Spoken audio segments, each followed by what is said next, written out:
Samantala, Mangaldan Public Market isinasailalim sa general cleaning. Naritong report.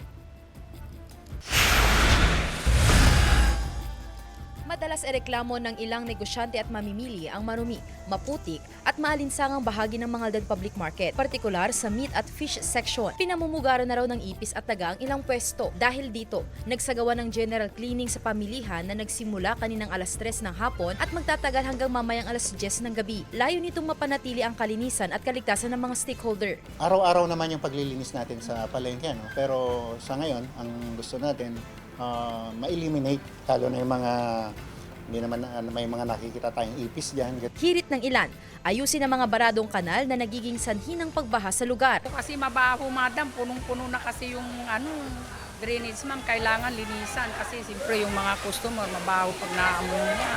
Ipis, inang mga daga, mga insekto, pagbaha. Lalo na pag bahagyang ulan lang, hindi na kami makakabinta. Ilan sa mga gagawin ang vermin at pest control, declogging, larvicidal treatment para hindi pamugaran ng mga lamok ang mga kanal at flushing na isasagawa naman ng BFP. Nakaprograma na rin po yung declogging. Pero ang uunahin po natin ay yung daan papalabas.